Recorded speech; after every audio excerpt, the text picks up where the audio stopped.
سلام دوستای نازنین، ریسیپی یا طرز تهیه نان تندوری است که ما میتونیم بدون تندور یا داش ایره پخته کنیم در سر تاوه. مواد لازم شما میبینید که ما چی ضرورت داریم. تقریبا 2 پیاله آرد سفید است، 2 پیاله آرد سفید، 1 پیاله یعنی 250 گرم از ماست است، ماست خانگی، آب به قدر ضرورت. و اینجا که شما میبینید نیم قاشق چایخوری بیکینگ پاودر، نیم قاشق چایخوری بیکینگ سودا، پولی یا جوش شیرین، 2 قاشق چایخوری بوره و نمک به قدر ضرورت. اول ما مواد خشک در ظرف اضافه میکنیم، خوب میکس میکنیم، بعد از اون ماست اضافه میکنیم. خب این حاله بر شما که مواد خشک نشانه کلش اول اضافه میکنیم، این اول خوب مخلوط میکنیم. اگر شما میخواستین میتونین که خمیر مایه هم اضافه کنین. ما چون بیکینگ پاودر و بیکینگ سودا هر دوش اضافه کردم، ضرورت نیست که ما خمیر مایه اضافه کنیم. از ماست که اینجا بوده ماست اضافه میکنیم، خوب مخلوط میکنیم اولیه. بعد از او کم کم کده ما آب اضافه میکنیم و خمیر میکنیم.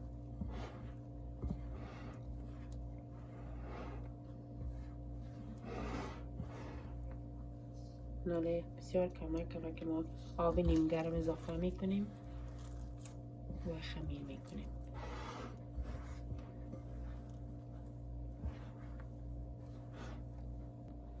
خب خمیر میکنیم. خمیر تقریبا نیم ساعت ما ایره میمانیم که خمیر استراحت کنه. بعد از که خمیر استراحت کرد، بعد از باز ما نان پخته میکنیم، سرش میپوشانیم و ایره تقریبا نیم ساعت میمانیم که خمیر استراحت کنه. خب دوستان نازنین، 2 پیاله آرد که ما گرفته بودیم 4 زغاله شد که من اینجا زغاله رو تقریبا 10 دقیقه پیش میره زغاله کردم و در اینجا موندم به خاطر آرد سفید است. آرد سفید وقتی که ما خمیر میکنیم یا زغاله بالکل لاشتی کاری میشه، یعنی ببینید کنار خود خمیر بسیار نرم و خوبش است. ایره ما موندم تقریبا 10 دقیقه پیش. اینال ما تیار کردن نان شروع میکنیم. خمیر زغاله رو آشپز میزنیم. نان تندوری که ما تیار میکنیم کمک باید نان ما دبل بگیریم، بسیار نازکش نمی کنیم مثل که برای نان چپاتی ما آشپز میزنیم.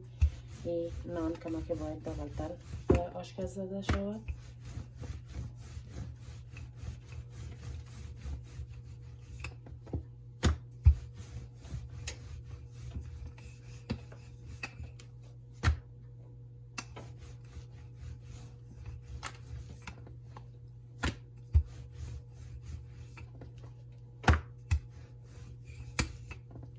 تاوه را ماندم که گرم شود.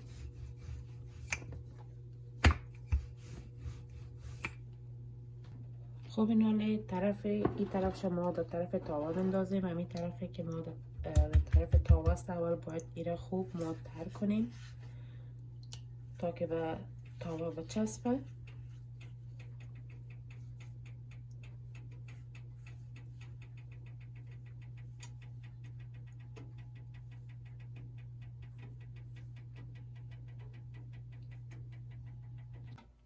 خب شما دیدین که نانم تر کردم، اسی ترشه که ما او زدیم در طرف تاوه میمانم که نان بچسبه.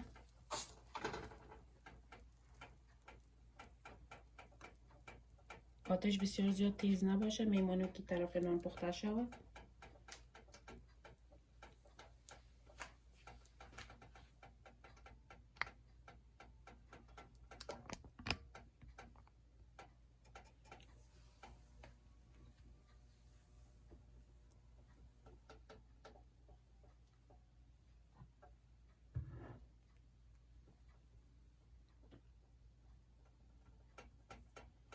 از نزدیک در شما نشان بدم.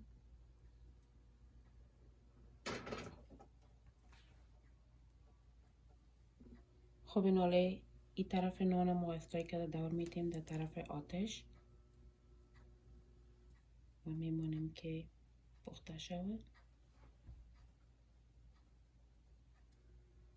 ببینید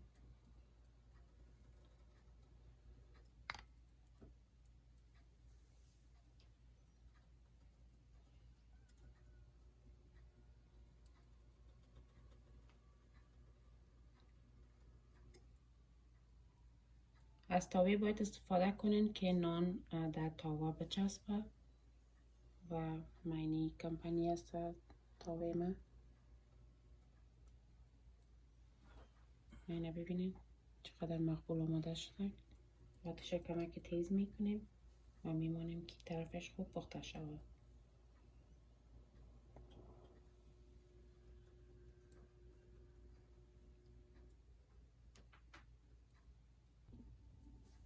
خب اینه ببینیم تقریبا 1-2 دقیقه شده که می طرف آتش دور دادیم و اینه ببینید که چقدر نان مقبول پخته شده.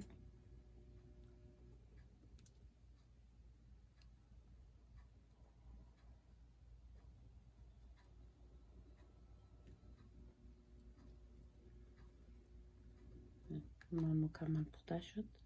نان تندوری ما میتونیم که در خانه آماده کنیم. من یلقه که میمونم به خاطر که پشت نان نسوزه. این وقت با یک کفگیر ما نان از تاوه جدا میکنیم.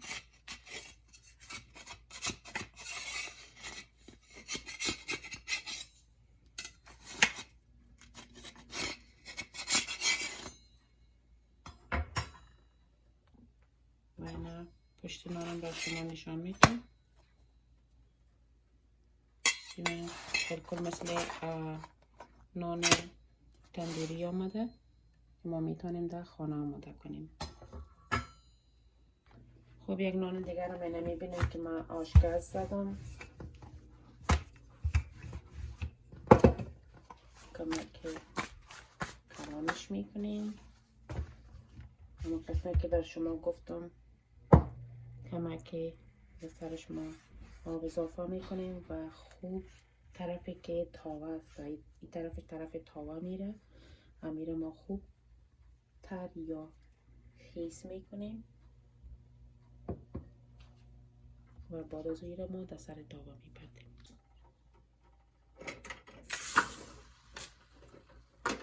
میره من نمیتونم که پس گردش کنم چون در تاوه چسبید.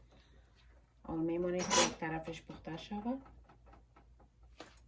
و بعد از باز ما دیگر طرفش پخته میکنیم.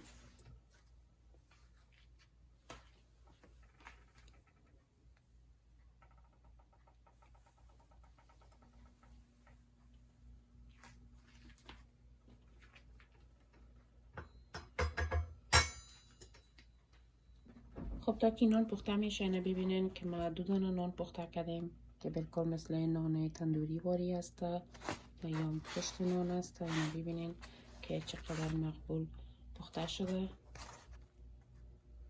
و این نان آسته اینه پخته شد.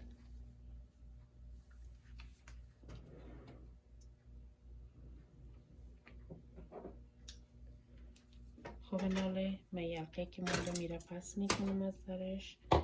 نان دور میدیم و میمانیم که روی راسته نانم پخته شود. اینه ببینید یک کمک متوجه باشین که از نان تفت میبره که دست شما نسوزه.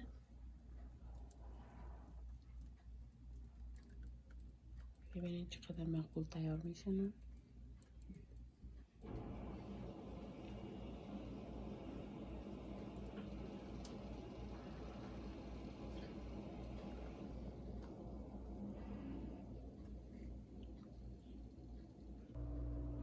اینه دیدین که چقدر آسان نان تندوری ما در خانه میتونیم که تهیه کنیم. یا پشت نان است و اینه ببینیم که چقدر نرم است. ببینیم